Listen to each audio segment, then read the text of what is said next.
If you don't think it matters where your meat comes from, watch this video until the end because I guarantee we will change.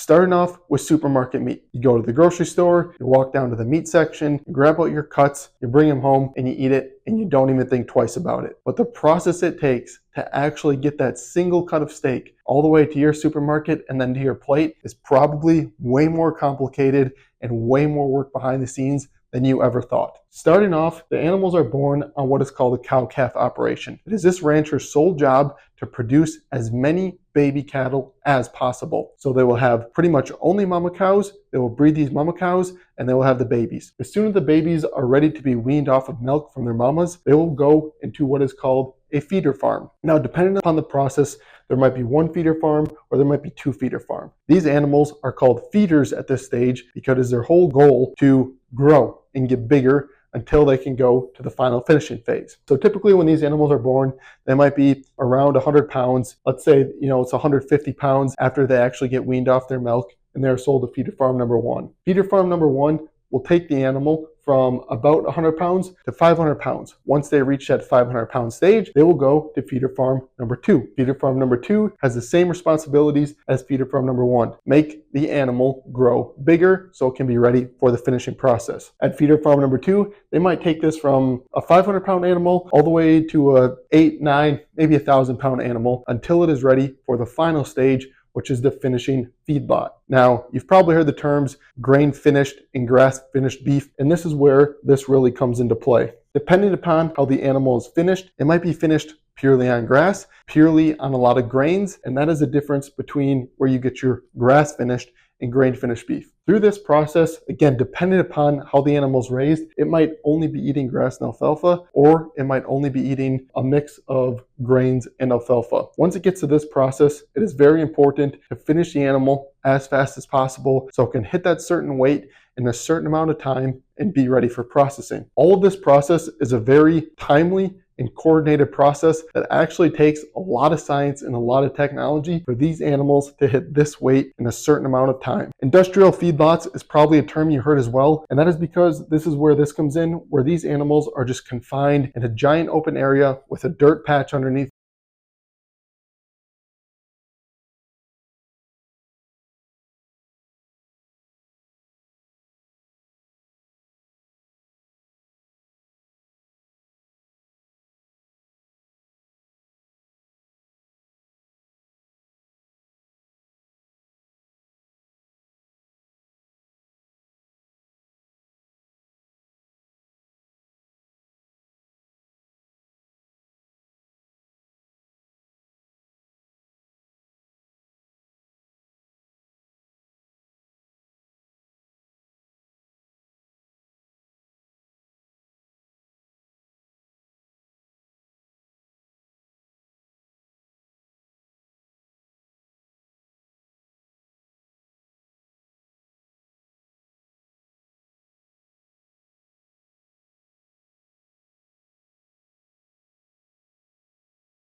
If you've ever heard the phrase farm to table meat, it is exactly what it sounds like. It goes from the farm to your table. And just by looking at this chart compared to this chart, you can tell there's a whole lot less steps and a whole lot of process involved here. So typically how this goes is a smaller family farm will raise the animal from baby when it is born all the way until the finishing process. So all these first 4 different steps right here that are done on different farms, meaning the cattle could literally be moving from Montana to Wyoming, North Dakota, to Iowa. This is all done on one singular farm. It is born as a baby cow and it is finished out. After it's finished out, it'll be taken usually to a local butcher shop, and that local butcher will process the entire animal. At that point, you will be able to get it on your plate either from that local butcher or if you're buying it from the farmer. The cool thing about this too, with farm to table meat, is the exact animal you're getting is processed all at once, all together, and raised all in the same location. When you go through this process with supermarket meat, once you get to this processing plant,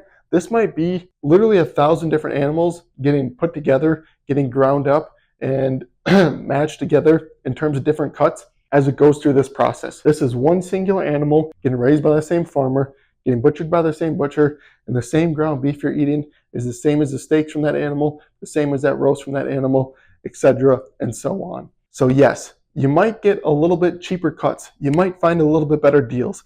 It might be a little bit more convenient to go through and go to the supermarket to buy your meat and put that on your plate. However, the amount of steps it takes is actually insane and crazy how it gets to this point. You might be asking yourself, how is this process more expensive typically than buying farm to table meat? And you have to imagine all of this stuff is being done on such a high industrial scale that you probably can't even comprehend it. These plants are doing tens of thousands of animals a day. These cow-calf operations birthing tens of thousands of baby calves a day. Same thing for the feeder farms, same thing for all the other processing plants, and the thousands and thousands of trucks carrying the millions of pounds of meat that it takes to get to the supermarket each and every single day are all being done on such an industrial, large-size scale that these, even though it includes more steps, is able to be done at a cheaper price than what it takes to get farm to butcher to plate. If you're looking for healthy meat, if you're looking to know where your meat comes from, how it's raised, and you want to know all the meat you're eating is coming from the same cow, I would highly, highly, highly recommend going with this process. If you don't care about anything with health or meat or the environment or how the meat gets to your plate or supporting American family farmers, and you just want the cheapest, easiest, most simple cut of meat, go here. But then when we have another situation like we did in 2020 where there was no meat at the supermarket, good luck trying to find a source of meat. Hope you change your mind and you go out and you find a company that can provide you with farm to table meat. And if you're looking for one, we'd love to serve you at dudefoods.co.